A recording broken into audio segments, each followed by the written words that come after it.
Boa Olá, noite, Tarsis. Que prazer receber você aqui. Tudo bom com você? Tudo bem, Sinara? Tranquilo? Tá me ouvindo bem? Tô te ouvindo bem. Então tá bom. Tô no intervalo de aula aqui na universidade. Aí, por A isso que tem gente vai essas... até às 9. Eu vi aqui você perguntando, a gente vai aqui até às 9, tá? Tranquilo, obrigado aí pelo convite, viu? Obrigado por estar aqui mais uma vez na Fórum. Já tive aqui uma vez com o Rovai. E muito legal aqui, acompanho sempre vocês. Audiência super qualificada, né? Isso aí. Ah, meu público aqui, você não vai ver, ó, só tem gente fina aqui nesse canal, viu? Isso eu sei. Tarsis, Gui, coloca. Esqueci de mandar para o Gui a capa do próprio. Mandei. Olha aí. A capa do livro do Tarsis, ó, Moro, o herói construído pela mídia, do Tarsis Prado Júnior, saiu pela editora Cotter, né? Onde o Tarsis, que é professor de comunicação, faz uma análise bastante densa, né, da relação da mídia, da construção desse herói com pés de barro, né? Desse herói com pés de barro, pela mídia, né? Você foca principalmente na Gazeta do Povo, né? Você é paranaense, né, Tarsis? E você parte da Gazeta do Povo, né, para o resto da imprensa, né? Isso, eu utilizo a Gazeta do Povo como objeto de estudo, né? Como, assim, é um recorte que eu faço, né? Eu vou tentar falar aqui, não ser tão acadêmico, né? Mas eu vou ir direto ao ponto, tá? Eu peguei a Gazeta do Povo porque era um jornal, na época, que espelhava ao mesmo tempo que o país vivia e também é um jornal daqui de Curitiba. É um jornal que falava o que vinha daqui na época que Curitiba era o centro político nervoso do país, né? Então, Curitiba, por exemplo, eu até falo ali no livro, num dos capítulos, que eu digo o seguinte: Curitiba estava um tempão no limbo, né, de cidade modelo, de cidade com uma estrutura super legal para viver, nos anos 90, que foi inclusive cenário de novela. Ela passou ali, tinha passado quase ali 20 anos, assim, meio que no limbo, ficou meio que, né, não estava mais tanto na mídia, um pseudo-ostracismo, vamos dizer assim. E com a Operação Lava Jato, aquilo levantou o ânimo dos curitibanos, dos paranaenses de forma geral. Então, assim, trouxe orgulho para a cidade. Você via carros, assim, era comum. Outro dia eu cheguei a contar, eu parei em frente ao meu prédio, eu moro perto, inclusive, do centro cívico, aqui da cidade, e eu passei a contar os carros que passavam com adesivos escrito Lava Jato, eu apoio. A maioria de 10 carros, 7, 8 passavam com esse adesivo, né? E um dos sinais que não está mais esse apoio é que, né, não tem mais adesivo nenhum. Você ainda encontra um ou outro aí com adesivo. Mas voltando à Gazeta, a Gazeta do Povo foi essencial para a gente compreender como que o jornalismo feito aqui e a partir daqui, como que ele se espraiou, como que ele ganhou uma conotação abertamente panfletária, abertamente assessora de imprensa da própria Lava Jato. Você, na Gazeta do Povo é o jornal que, se qualquer um que estiver aqui quiser estudar, saber como que foi, eu quero ver a cara mesmo da mídia elogiando e edulcorando, né, o Moro, né, tecendo luas, leia a Gazeta do Povo, veja as matérias, né? E aí essa mídia inclusive alimentava as outras. Você tinha um grupo de jornalistas que eram só da Lava Jato, tinha um WhatsApp, né, que era só da Lava Jato, que era o pessoal que se comunicava. Tinha Os pessoas famosos lá... setoristas, né? Mas eu vou te dizer uma coisa, e aí que está no meu livro. Tinha muita gente lá que era assim, de bom coração, meio que inocente. Porque o imaginário, que é a ideia que eu trabalho no livro, o imaginário da época de caça aos corruptos, de juiz-herói, era tão grande, mas tão grande, que era quase impossível, Sinara e todo mundo que está me assistindo, quase impossível você ficar fora. Eu e uns poucos foram as vozes dissonantes aqui em Curitiba, no Paraná. Você não tem ideia de como é. Uma coisa é você, né, eu sempre falo nas entrevistas, uma coisa é você falar mal, não falar mal assim, mas enfim, criticar o Moro naquela época, estando em Brasília, onde eu acho que você está em Brasília, né? são em Brasília, Rio de Janeiro, São Paulo. Outra coisa é aqui em Curitiba. Aqui em Curitiba. Então, assim, você tem que ir pisando com muita leveza, porque as teias de poder aqui são muito grandes. Né, envolvendo esse personagem. Então, é isso que eu mostrei no livro. Então, a mídia começa ali, eu peguei a Gazeta do Povo, porque, na minha opinião, é o que mais traduz, é o que vem de Curitiba, e não existiria Moro sem... Aliás, o cenário ideal do Moro é Curitiba. Foi Curitiba, sim, ainda é. Eu entendi. Todo esse era um terreno fértil, né? A cidade meio ostracizada, né? Meio no ostracismo. E aí as pessoas, a história da República de Curitiba, da Lava Jato, acabou sendo uma injeção de autoestima no curitibano conservador, né? Conservador, é preciso que se diga, né? Sim, mas é a grande maioria, tá? Então, assim, tem melhorado? Tem melhorado, mas é a grande maioria. Não tem... Haja vista o que foi a votação, claro, tem Curitiba, o Paraná inteiro, mas a votação para governador aqui, que o Requião se candidatou, o Requião teve, né, se não me engano, 30% dos votos, uma coisa assim. Ele é uma pessoa conhecida e tal, mas, assim, varreu, ele foi varrido pelo ratinho. Né? Já foi diferente, porque a própria Gleisi foi senadora. Sim, é porque assim, porque daí aí o Paraná como um todo, se juntando vários setores do Paraná, do estado, eles fizeram o contraponto. Agora, Curitiba é muito... Curitiba, duas únicas vezes que a prefeitura foi progressista foi com o Requião, nos anos 80, se não me engano, que ele era do PMDB, sempre foi PMDB, e com o Fruit, com Gustavo Fruit, no ano de 2011, 10, que ele era do PDT, né? PDT. Isso. Né? E aí, assim, essas únicas vezes. E o Fruit só entrou, até vale a pena falar aqui, o Fruit só entrou porque estava naquela vibe do Mensalão, e ele era um dos relatores do Mensalão lá, e aparecia na mídia o tempo todo. Então o curitibano pensou, um cara contra a corrupção, que é um valor muito caro para o curitibano. Né? É um valor muito caro, caça aos corruptos, aquela coisa toda. Então, Curitiba tem essa vibe de se encantar por esses tipos de herói tipo Moro, né? Sim. Eu queria mostrar aqui para você, claro que já conhece a imagem, mas para quem não conhece, que está nos assistindo aqui, coloca aí a foto dos repórteres comemorando a prisão do Lula, né? Isso é tão escandaloso, gente, isso é tão antiprofissional, isso aí é condenado em todos os manuais dos próprios jornais. Não pode fazer isso, tá? Olha só, isso aí foi postado por um dos jornalistas e ele se gabando, né? Os 5 jornalistas que fizeram a diferença na cobertura da Lava Jato, que acabará levando Lula para trás das grades.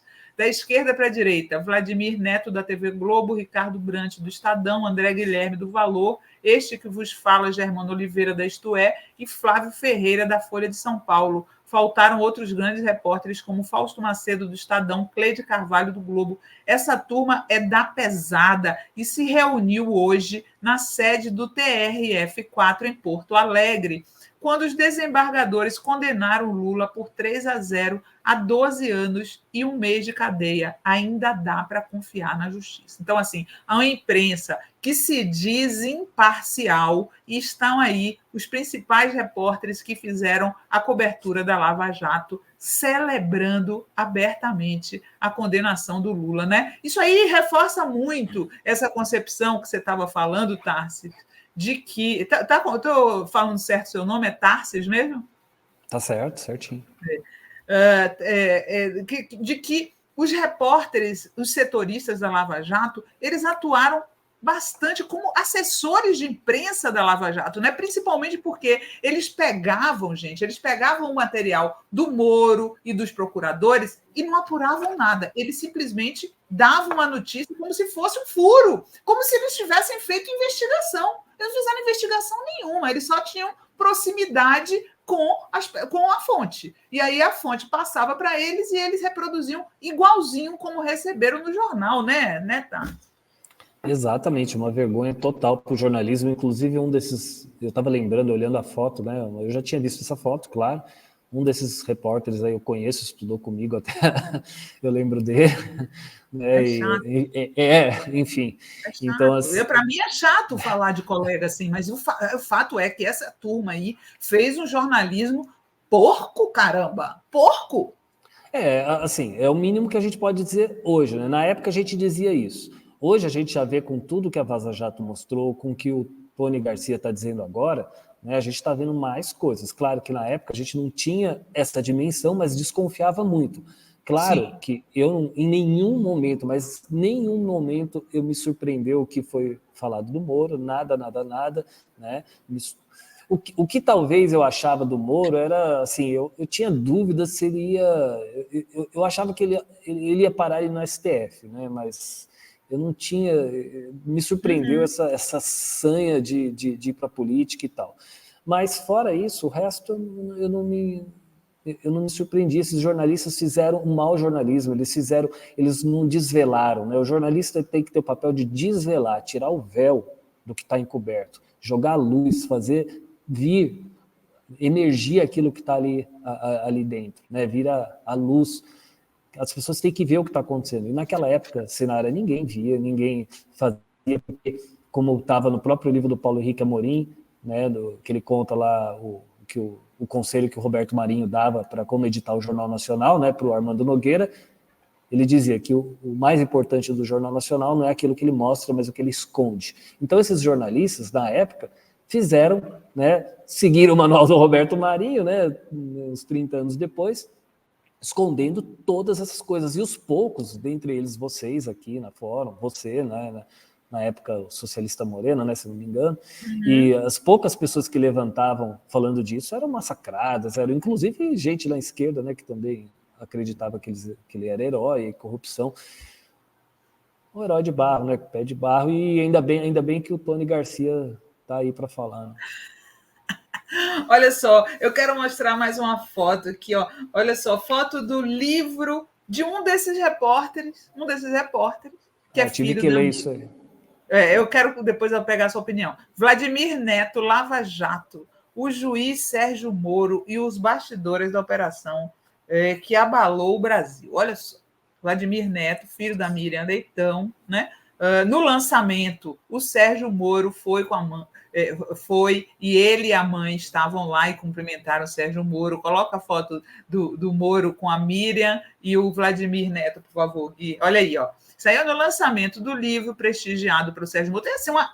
É uma absoluta promiscuidade entre repórter e fonte, gente. Como eu repito para vocês, todo o manual de jornalismo de redação dos próprios jornais proíbe essa promiscuidade entre o repórter e a fonte, tá? E aí eu queria mostrar, só para provar para vocês essa promiscuidade, uma matéria que eu publiquei na época, no Socialista Morena, olha isso. Ó. Repórter da Globo atuou como parça da Lava Jato, mas sujos éramos nós, porque eles chamavam a gente de blogueiros sujos, tá?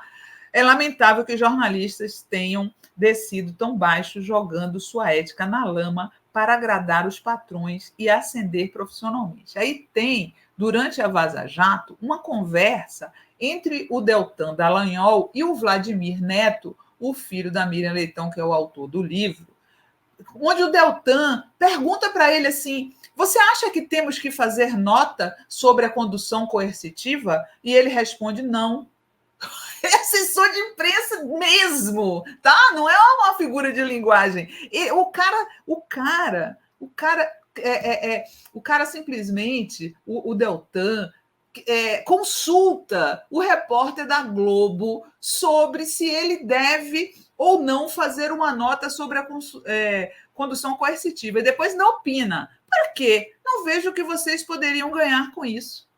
Aí depois, né, outra reportagem da época da Lava Jato mostrou que o Deltan Dallagnol teria revisado o texto final do livro de Vladimir Neto sobre a Lava Jato. Olha que coisa feia, que coisa feia. Ele negou, tá? Ele negou, disse que era mentira e tal, mas está lá nas conversas da Vaza Jato. É uma promiscuidade inaceitável, né, Tarcísio? Desculpa, estava mudo. Não pode ter isso, né? Nenhum manual de jornalismo fala sobre isso, nada. Você sai da faculdade sabendo que você tem que ser o cara o mais imparcial possível, o mais objetivo possível, e jamais cometer uma atrocidade dessas aí profissional. Mas isso só foi possível, volto a dizer, só foi possível, e todo mundo passou um pano, porque era contra a corrupção, porque estava se militando supostamente do lado certo. Imagina a nação toda pensando na caça aos corruptos. Hoje, o pessoal que vê hoje, 2023, o que está acontecendo, não tem noção, né? Quem não se ligava muito nessas coisas na época, ou quem agora que está tendo noção do mundo como ele é, não tem noção de como foi a época em que o Moro era herói. A gente até às vezes esquece. E a mídia, por exemplo, sempre exaltava, sempre colocava ele como o cara, aquele que não errava, aquele que era o herói, aquele que... As fotos dele sempre olhando para cima, com o queixo levantado, olhando para o nada, não, desculpa, para um horizonte, né? Aquela foto de Ainda tem alguém que essa análise almeja... semiótica, né? Sim, nossa, tem toda uma análise semiótica, né? O olhar de quem tem um objetivo pela frente, né? O olhar de que quem não vai desistir, aquela fleuma, né? Aquela coisa. E uma coisa que fez dele herói também, né? Que eu falo nesse meu livro é o seguinte: infelizmente, Cidário, tem que falar isso, que muitos brasileiros têm a síndrome do vira-lata, né? Em termos de não se reconhecer como brasileiros e achar que eles são melhores porque tem sobrenome estrangeiro. Então, por exemplo, o Moro, ele tem o fenótipo, tem a cara, né? Ele tem a cara, o jeito, e veio da cidade europeizada, de uma cidade europeizada, uma cidade cultuada pela europeização. O sul do país é totalmente cultuado por sua europeização. Né? Aqui você só tem, você vê muito sobrenome estrangeiro, alemão, ucraniano, enfim, italiano, e as pessoas se gabam de falar, eu sou da família tal, eu sou da família Y, eu sou né? E esses são supostamente os brasileiros que têm que dar certo, ou que deram certo, ou que vale a pena dar certo e vale a pena ser investido, porque esses brasileiros são os nossos melhores representantes. Quem pensa isso? Classe média. Então ele foi o herói, quando se diz, mas ele foi herói de quem? Ele foi herói principalmente da classe média. Principalmente da classe média, que precisa de alguém que veio dentre eles, dos deles, porque, por exemplo, o pai dele ele era professor também lá em Maringá, a mãe dele também, se não me engano, professora. Então, assim, família de classe média, assim, uma vida boa, confortável, digna, né? Mas classe média. Então, olha só, estudou para concurso, passou. Gente, qual pessoa da classe média não tem um parente, ou mesmo na família, que fez um concurso, aí você viu que a pessoa estudou, ralou, aí você fala, nossa, gente, vale a pena, né? O cara se esforçou, aí mostrava ele, ó, outra análise semiótica aqui, mostrava ele, né? A primeira cena, vamos ver quem lembra, a primeira cena daquele filme que você estava comentando um pouco antes, do filme do Padilha, quem que fez o filme o filme lá da... Sim, Padilha. Aquele filme lá, o Mecanismo, Exato. Polícia Federal, enfim. Primeira cena é ele chegando de bicicleta na Federal do Paraná, que fica ali no centro. Assim, eu não conheci. Eu não conheci. Quem conheceu diz que é verdade, sim, que ele tem esses hábitos mais simples. Mas ter um hábito simples não quer dizer que a pessoa que é uma pessoa que vai realmente seguir, né? O Bolsonaro ficava lá com a caneta Bic, né, assinando comendo ali. Comendo farofa, aquela coisa toda. Com então, leite condensado. Pois é. Aí ele tá no avião e tá na classe econômica, olha só que cara desprendido. Ele levando a marmita, tem uma foto dele saindo do carro na Justiça Federal, que inclusive é perto de casa, descendo com uma marmita. Assim, nossa, que cara, não é esse cara nojento, que, nossa, vai em restaurante chique, não. O cara que, olha, esse cara dá para confiar. Virou herói porque as pessoas se viam nele, o cabelo cortadinho, tudo bonitinho. Gente, pensa se não é fenotipicamente e vê se não é geograficamente, inclusive para o resto do país, o herói perfeito. olha só, do sul do país, olha, o país que dá certo é o país do sul. Meu Deus, por quê? Porque é europeizado. Gente, infelizmente, eu tenho que falar para as pessoas que não moram aqui, mas tem esse sentimento. Ele está aqui, né? Ele está em muitos grotões aqui, né? Não, muita gente, inclusive eu já vi gente do nosso campo falando assim: nossa, como tem gente bonita no sul. Ou será que é gente branca? Né? A gente fica na dúvida, né? A gente fica na dúvida quando a pessoa fala assim: nossa, eu vou no sul, é tanta gente bonita. Aí você fica assim: será que é bonita mesmo? É branca, né?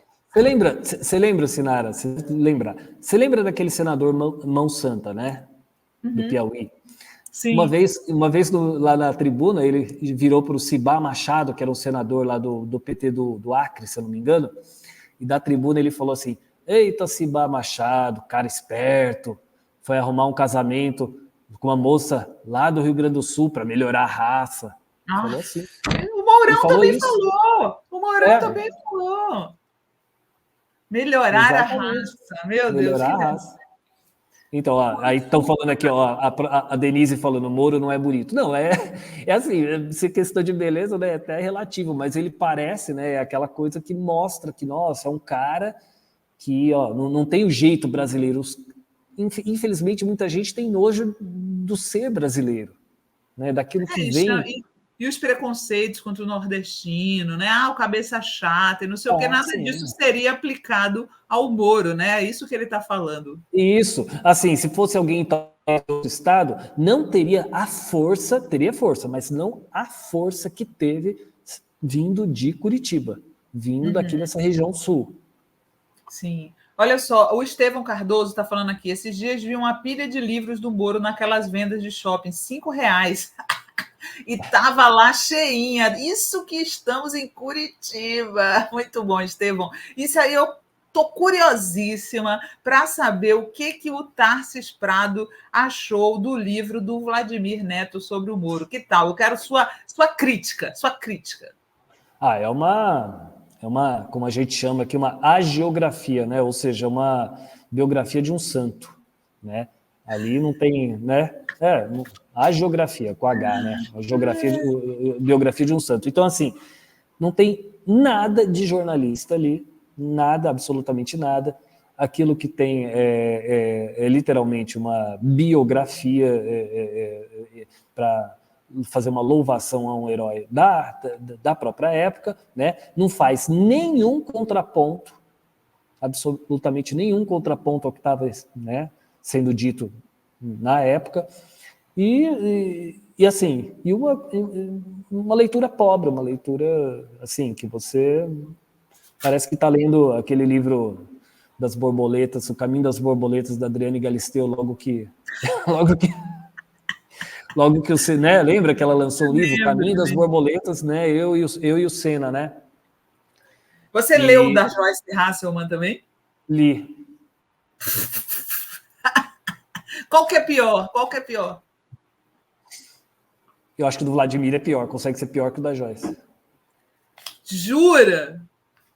Sabe por quê? Porque porque o Vlad, o livro dele, né?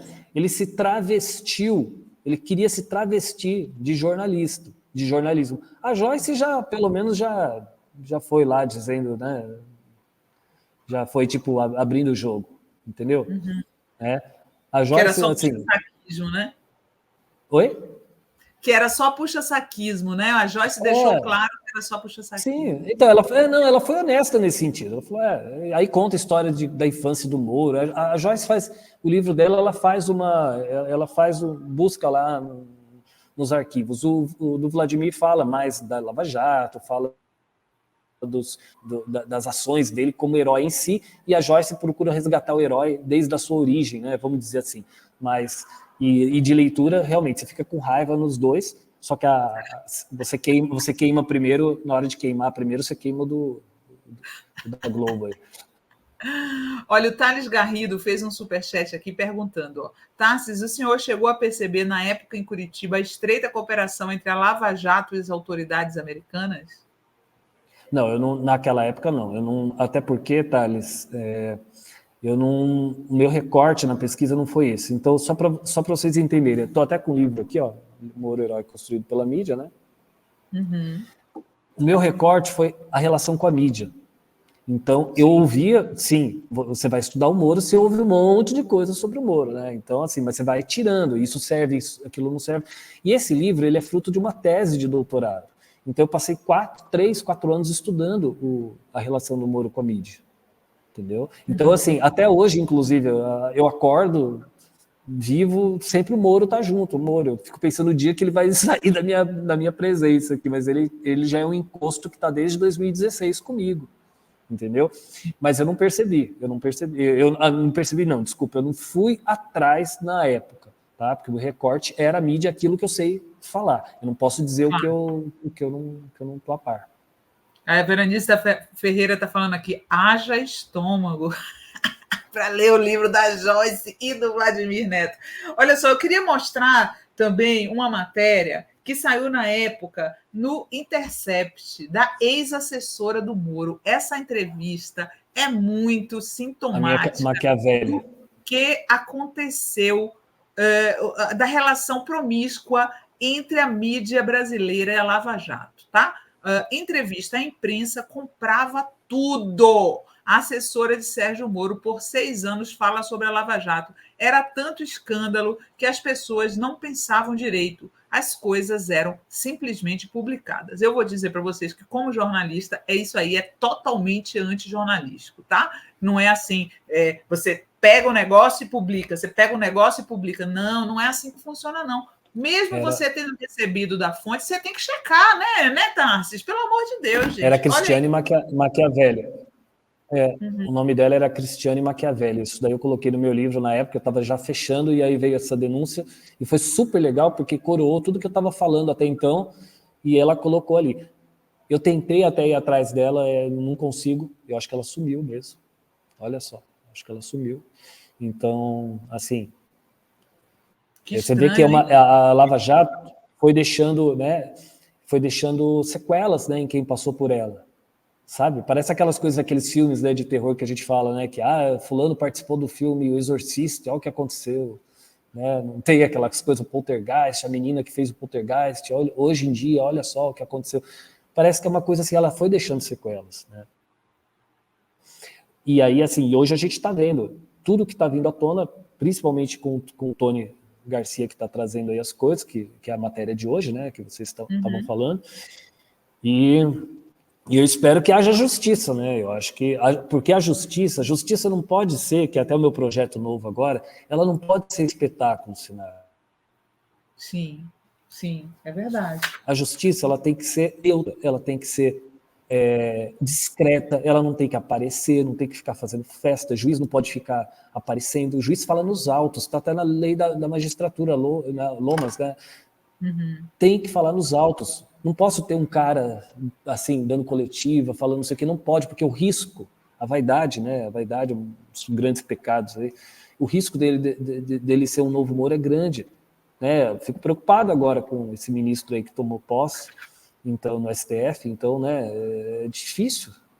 A gente tem que tomar cuidado, a gente não está tão vacinado assim. Sim.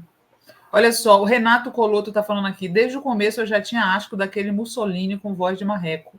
E aquelas fotos do infeliz olhando para o horizonte, com aquela cara de santo do pau oco, eram revoltantes. Nossa, eles botavam até capa no Moro para dizer que ele era super-herói, né? Uma loucura a gente parar para pensar nisso, né? Uma coisa de louco, né? Eu vou mostrar até aqui, ó. Deixa eu ver se eu acho aqui, ó, no meu livro. Não sei se você tem aí. Aqui. Eu vou mostrar aqui. Abre aí a câmera dele. Olha o que tinha na época, gente. Isso aqui eu tirei a foto aqui, ó. Olha o que tinha na época. Tá dando para ver direitinho. Sim. República de Curitiba, né? Aqui se cumpre a lei. Aí eu fiz uma análise, fazendo uma análise semiótica aqui, né? Olha só. Você vê aqui, ao mesmo tempo a imagem, não sei se dá para ver direitinho, parece um tanque de guerra e um martelo. Então é assim, é a lei, olha só, é a lei com a força bruta, né, de um tanque de guerra. Ou seja, é o que o Zanin já falava naquela época do lawfare, a perseguição. Ou seja, eu vou guerrear, eu vou para o front, eu vou detonar, eu vou bater, eu vou acabar com tudo, mas a minha ferramenta, a minha essência é a lei. Olha só, martelo aqui. Então, você tinha muito dessas camisas aqui, Sinara, pessoal, você tinha muito dessas gente andando com essas camisas aqui em Curitiba, vocês não têm noção, e era camisa preta, e eram uns caras tudo truculento, assim. Isso que me chamou a atenção. Eu lembro que eu entrei no doutorado, eu estava com outro tema de pesquisa. Aí eu fui lá tem aqui o Museu do Olho, que é o Museu Oscar Niemeyer, sabe aquele que é um olho, que parece um olho? Sim, lindo. O cartão postal, né? Então eu fui lá, desci ali na rua ali para ver, e fui numa feira gourmet, gastronômica lá, e me chamou a atenção um grupo assim. Aí que eu falei, quem é esse tal de Moro? Né? Aí que eu comecei a ir atrás. Como é que o cara pode ser tão herói assim? Entendi. Né? Olha e aí, ó, tem outra coisa que surgiu naquela época, que foi a imprensa começar a dar prêmios para o Moro, tá? Toda hora ele era premiado. Ele foi premiado pela Globo. Aí, coloca da Globo aí. Olha aí. Não, essa é da Isto É. A da Globo, olha aí, ele recebendo prêmio da Globo, né? Sendo aplaudido com o prêmio, né? É uma construção mesmo de um herói, né? E aí depois vem aquela famosa foto da Isto É, onde ele também foi receber prêmio e aparece na maior fofoquinha com o Aécio Neves, né? Que aí já colocaram na época, já se colocou a suspeição dele, né? Porque como é que um juiz fica de amizadezinha, de fofoquinha com Aécio Neves, que era o principal opositor, né? o cara que tinha sido derrotado pela Dilma e que deu início às desconfianças sobre a urna eletrônica, ao duvidar do resultado da eleição, né? Então o Moro aí já aparece com suspeição. Essa história dos prêmios também ajudou na construção desse herói, né? Claro, porque, né, você ser reconhecido pela sociedade, ainda mais com um monte de prêmios desse, ele teve, né, reconhecido pela Time, se eu não me engano, prêmio internacional, inclusive. Então, junta isso tudo na carreira, imagina, né? Todo o modus operandi de você levar a pessoa, deixar ela com aquela vaidade no ponto mais alto e dizer para todo mundo, ó, não mexe com ele, porque esse cara aqui, ele é consagrado pelo povo, olha só, o povo assina embaixo, né? E qual é a voz do povo? A mídia, né? A mídia que entende de todo mundo, né? Tá ali. Eles e aí acham que falam em nome do povo, né? É incrível Exatamente. Isso até agora. Aí tem uma foto aqui, deixa eu mostrar. Aqui, ó, artistas parabenizam o Moro, né? Na época lá da Lava Jato, e ele ganha um disco da Blitz, aquela banda Blitz, tá? Olha o disco da Blitz. Olha a capa. Olha uma alusão a alguém, uma pessoa, né, um monstro aí fechando os olhos, tapando os olhos. Tipo, como se Sim. Não tivesse... Não vendo a justiça, não vendo a injustiça que está acontecendo.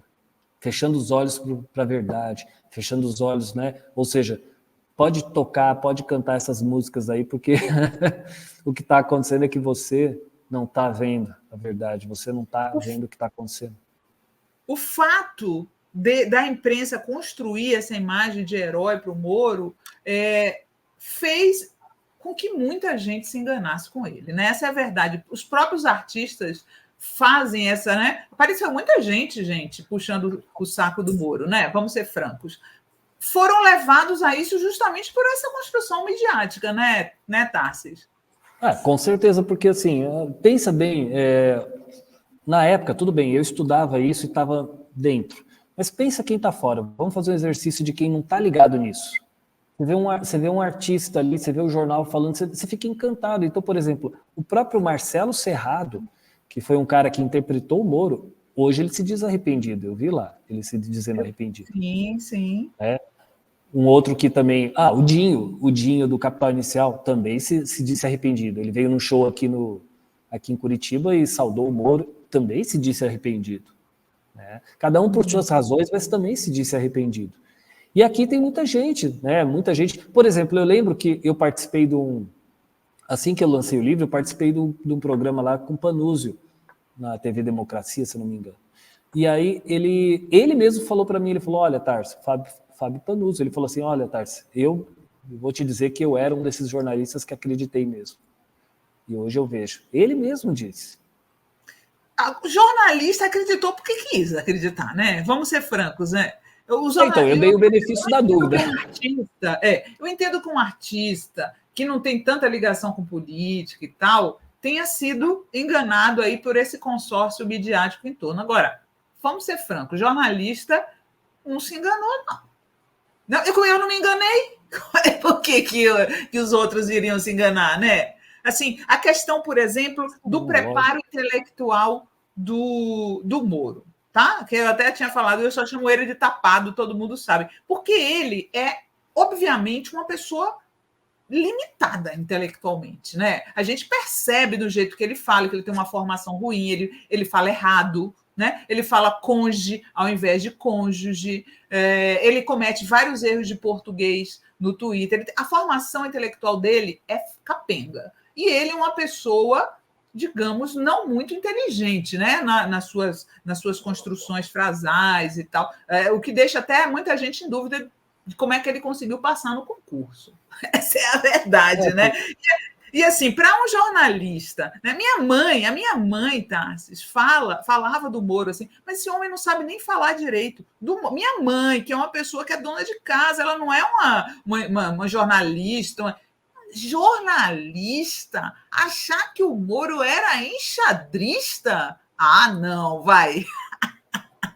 Me bata um abacate. Eu vou entrar nesse assunto da Vera, mas antes eu quero ver o Tarsis falando. Você acha possível que alguém acreditasse que aquele homem tapado do jeito que ele é? A mulher dele também é burra, viu? A mulher dele também é burra. Que ele fosse enxadrista? Como é que quis acreditar, né, Tarsis? Quis acreditar, poxa. Não, é que é o seguinte, aí que tem toda a construção dessa aura do imaginário do cara que passa em concurso para juiz federal. Eu falo isso com tranquilidade, porque eu já tive curso para concurso público na área de juiz federal, estadual, né? Eu tinha aqui em Curitiba uma filial de um desses grandes de concurso público. Na minha família tem também gente que está na área. Então é o seguinte, passa uma ideia de que a pessoa é muito inteligente, porque é um concurso difícil. Só que é uma coisa, você estuda por edital. Quem está assistindo a gente aqui, está acostumado a fazer concurso ou já fez, é assim, você pega o edital e você estuda só aquilo. Você chega lá, faz o que pediram, acabou. Você não precisa ter erudição, você não precisa ter lido. Ele realmente mostra que não leu nada. E não precisa ter isso.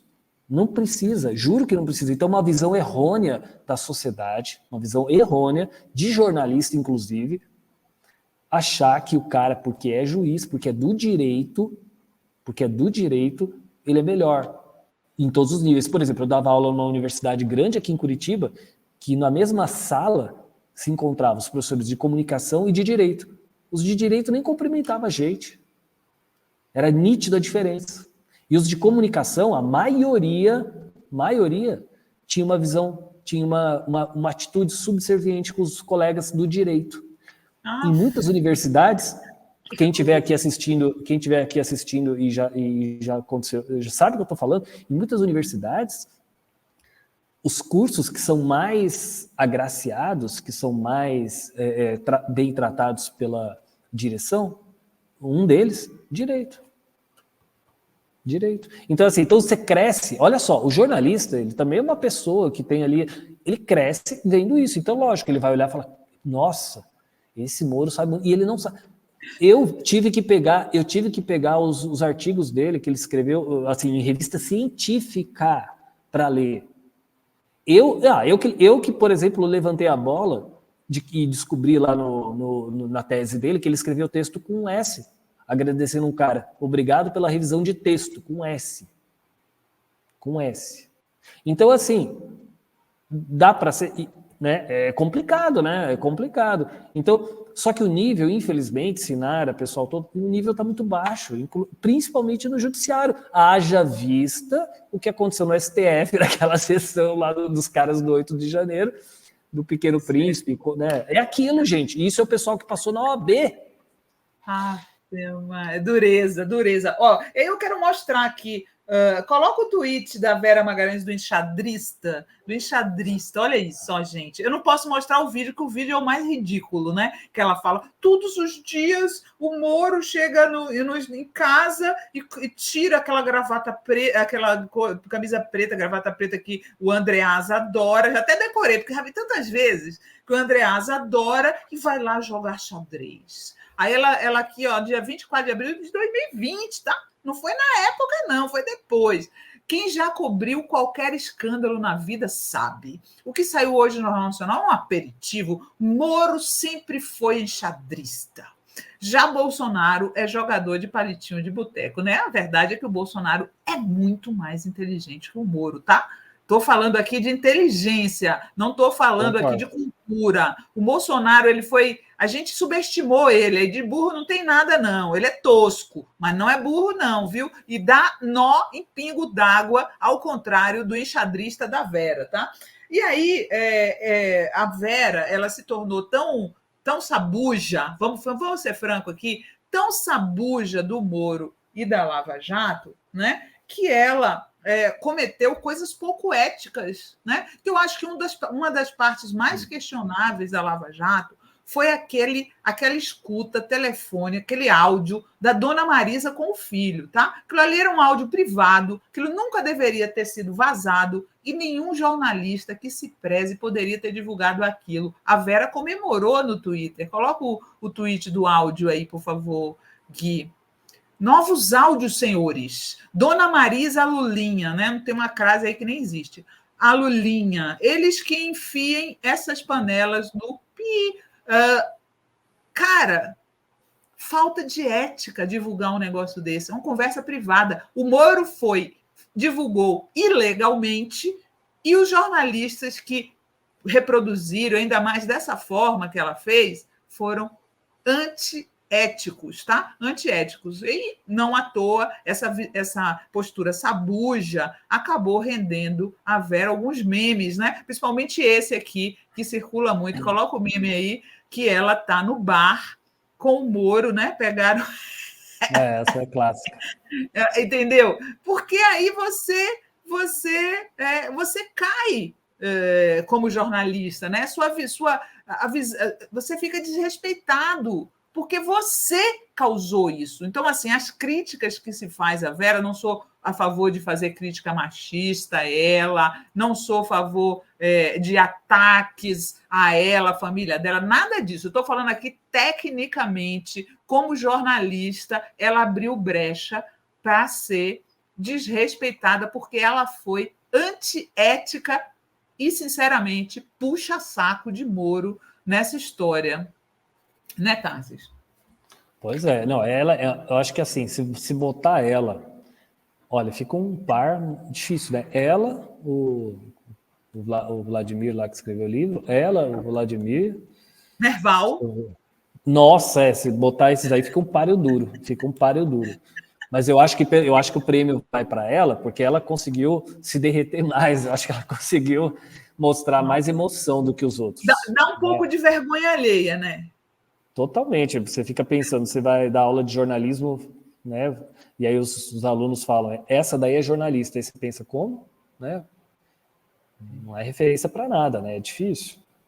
E outra coisa que eu acho que é importante a gente dizer aqui é que, gente, a figura do bajulador, ela é feia, né? Ela é tipo assim, é ruim em qualquer profissão. Na profissão de jornalista, você ser bajulador, a sua imagem fica muito arranhada, né, Tarsis? Não, é porque não condiz, né? Você tem que trazer os fatos, você tem que buscar mostrar para as pessoas e ser bajulador, você vai ser tipo aquele da CNN, né?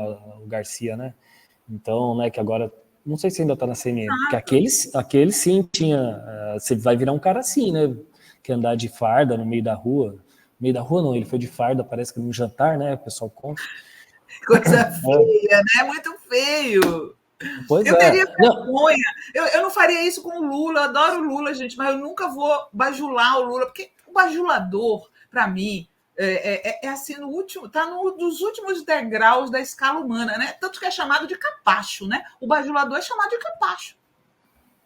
Pois é, porque não tem valor próprio, não tem valor Exato. próprio como pessoa, como profissional, né? E o Moro, de certa forma, na justiça ele fez isso também, né? Ele foi, né? Ele agiu, ele agiu como um capacho do sistema, vamos dizer assim, né? Gostou do que aconteceu, de ser utilizado para isso, quis alçar novos voos, né, e fez como aquele conto lá que a asa derrete, né, que o cara sobe muito alto e a asa vai derretendo, Ícaro. ele cai. Ícaro, isso. Né? Então ele chegou a fazer isso. Né, e está derretendo. Eu acho que a gente está assistindo, todo mundo aqui, nós estamos assistindo o derretimento. Né? Eu não sei a que ponto que vai chegar, porque sempre os caras se reorganizam, mas a gente está assistindo um certo derretimento do personagem. Uhum. A Aura Vidal está falando aqui. Vocês lembram da foto de Bolsonaro no exterior com todos em uma mesa grande, assim que ganhou, a cara do Moro olhando para o Bolsonaro de pura inveja? Eu me lembro de uma cena muito boa, aliás, a melhor, ou talvez a única boa piada que o Bolsonaro fez na vida foi quando ele está com o Moro, né? Ele está com o Moro assim, e aí ele está com papel na mão, assim, ele está com papel na mão que o Moro deu para ele e assinou o papel, né? E aí o Bolsonaro pega o papel e olha e fala assim: Lula livre. Você já viu essa? É muito engraçado, gente, porque realmente foi a única boa piada que o Bolsonaro fez, porque ele tirou onda do Moro. Ele tirava a onda do Moro o tempo inteiro quando o Moro era ministro, né? Então, assim, você percebe que o Bolsonaro é mais esperto. Tanto é mais esperto que o Moro foi escorraçado e ele continuou bajulando o Bolsonaro. Foi lá carregar a pasta do Bolsonaro no debate, né? Foi fazer campanha para o Bolsonaro. Essa semana ele estava servindo de advogado de defesa do general Heleno, Tarsis. Pelo amor de Deus, tem uma foto lá com ele. Vergonhoso. Para acabar, né? Não tem como. Não tem como, né? Uma vergonha para todo mundo. A gente tem que passar esse país a limpo, né? Como se diz. E um dos personagens que a gente tem que resolver é esse. E é que nem eu falo, se você for escolher um personagem daquela época de 2016, de tudo que aconteceu em 2016, né, com a Dilma e com tudo, quem foi o personagem? Vários contribuíram, mas para mim o personagem central foi o Moro. Ele foi o personagem central. Teve alguém que pediu, eu acho que foi o Erivaldo, que pediu para perguntar para você, você acha que ele vai preso? Acho difícil. Eu acho difícil. Acho difícil porque o próprio Tony Garcia está aí para falar. Ele deve ter muita coisa, inclusive coisa envolvendo mídia, né? Não estou dizendo que tenha, estou dizendo que talvez possa ter, né? Ou vocês acham que foi de graça todo o envolvimento? Claro que o meu estudo foi em relação aos efeitos disso tudo. Agora, o que estava na matriz, né? O que estava subjacente ali, que ainda não veio à tona, né? Por exemplo, né, você pega a sentença dele ali do Lula, você dá ali um Ctrl F, você vai ver o tanto de vezes que ele cita mídia, Globo, mídia. É tudo assim. É tudo mídia. Por quê? Porque ele se inspirou naquela Manipolítica, Mãos Limpas, da Itália. Ele escreve um artigo em 2004 na revista do SEBS aí de Brasília, que é uma instituição aí de Brasília, uma revista classificada no Lattes, eu não sei se agora melhorou, mas que era classificada na plataforma Sucupira como revista C, não é nem A1, A2, é C, ou seja, nível lá embaixo, não sei se melhorou agora, tá? Na época que ele escreveu estava nível C, né? Em que ele dizia claramente ali, ó, só foi possível pegar as pessoas lá na Itália por conta da ajuda da mídia, porque foi alimentado o tempo todo. Então, esse procedimento que ele teve, de todos os dias alimentar, ele foi novelizando. Sabe uma novelização? Sabe uma atualização que você vê lá no seu Instagram, faz assim com o dedo? Ele foi fazendo isso. E esses jornalistas se ocuparam desse trabalho sujo. O nome não é outro, é sujo mesmo, né?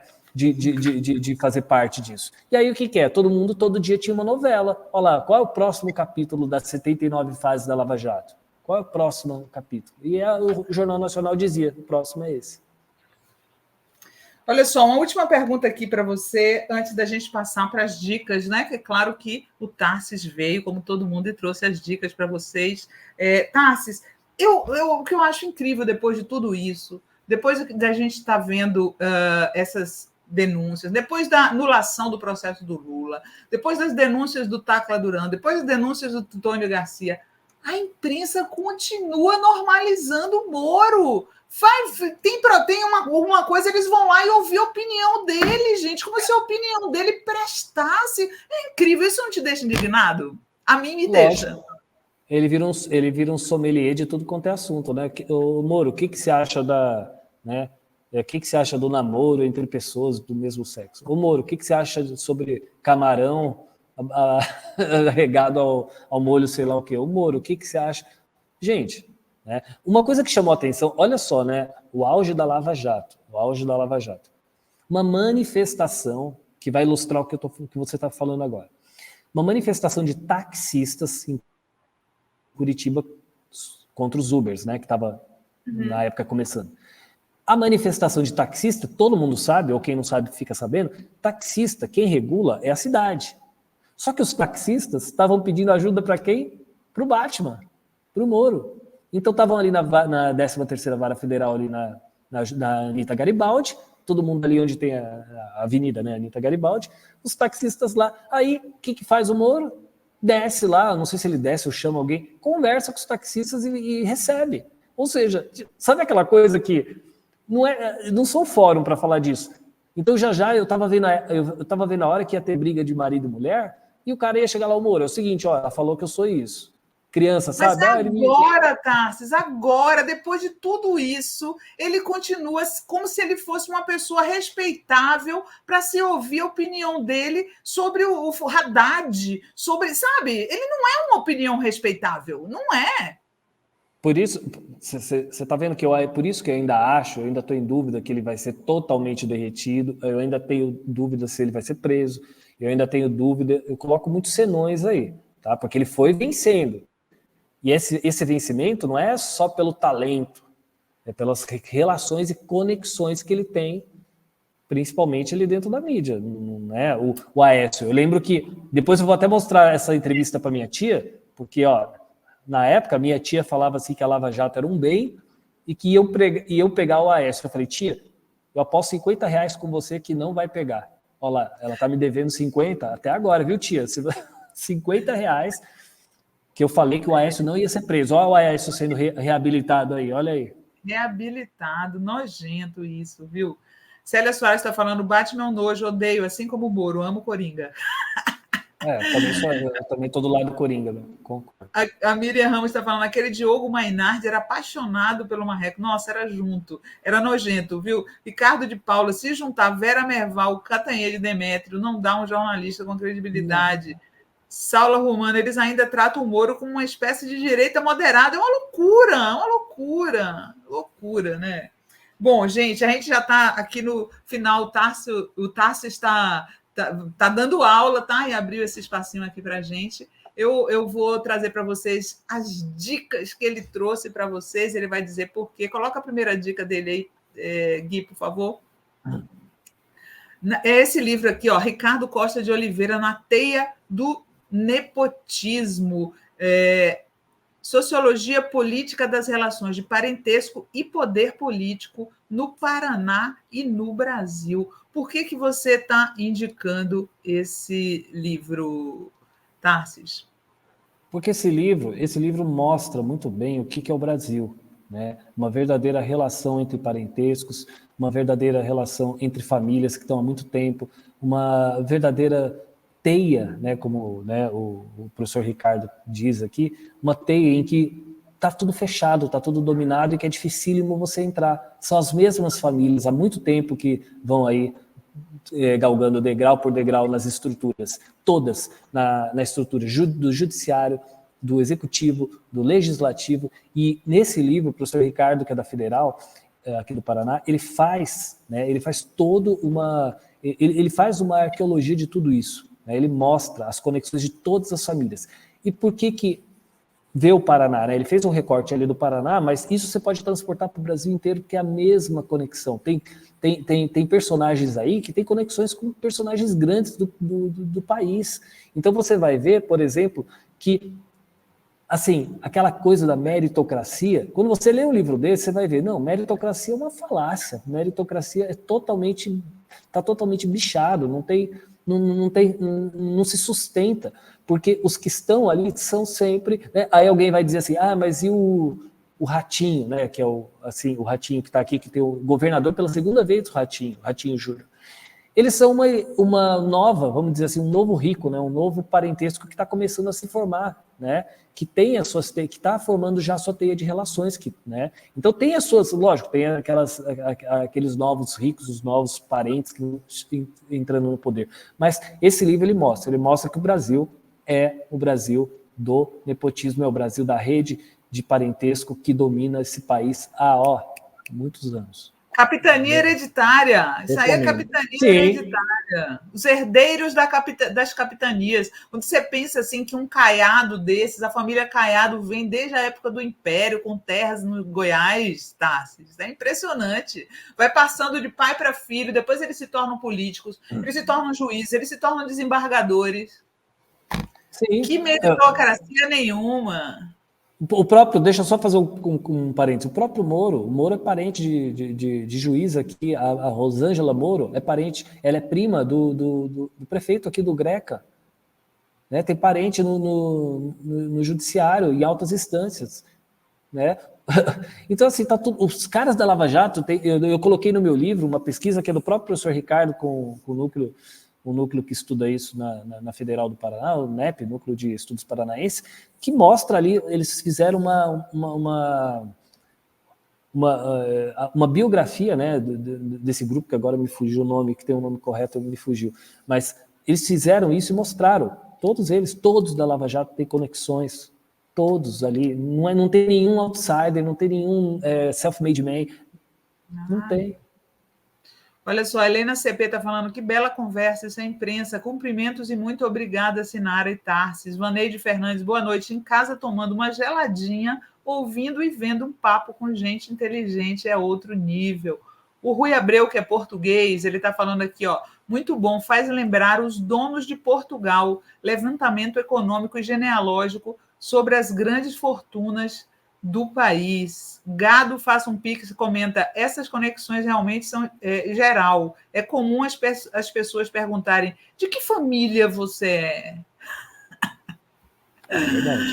Ai. Vamos lá. E a outra dica cultural do Tarsis é essa série chamada Vis a Vis, está na Netflix. Por que você indica essa série, Tarsis? Olha, é uma série que eu comecei a maratonar faz 2 anos, eu juro que eu não conseguia parar em nenhum momento, porque mostra a vida num presídio feminino, né, e todas as relações entre as presas, entre as detentas lá, os subterfúgios que elas têm que ter para sobreviver, né, então mostra o drama da mulher, ali você fica conhecendo o drama da própria mulher, né, e principalmente a questão da injustiça, muitas ali presas por coisas pequenas, outras, no caso da personagem principal, uma grande injustiça, né, que a garota é presa, não vou ficar dando muito spoiler aqui, mas eu recomendo fortemente, sugiro inclusive que vocês comecem a ver no momento que vocês consigam ver, assim, dar uma parada, porque você assiste um, logo assiste outro, né, você vai que vai. Viciante. É viciante. Tá? A última temporada, para ser sincero, a última temporada, que eu não sei se foi a terceira, não ficou tão boa, mas as 2 primeiras é o ápice. Você a Patrícia está dizendo... da injustiça e fala da mulher meio disso tudo. Opa, cortou aqui. Desculpa. Voltou. Olha. Deu uma travada. A Patrícia está falando aqui, é viciante, ótima dica. Pepeu está dizendo, essa série é massa. A Vamos Arriba está falando, encantada com o professor Tarsis. Quero você em todos os canais, querido. Um grande abraço da colega de Montevidéu. Olha só que legal, muito bacana. Olha só, a gente está chegando no final aqui do nosso programa. Queria mostrar de novo a capa do livro do Tarsis, se vocês quiserem se aprofundar no assunto, tá? Moro, o herói construído pela mídia, de Tarsis Prado Júnior, saiu pela editora Cotter. Vocês podem achar em todas as livrarias e na Amazon também, nas virtuais também, tá? Muito bom. Muito obrigada aqui pela entrevista. Adorei conversar contigo, tá? O pessoal aqui também adorou. Volte sempre, tá?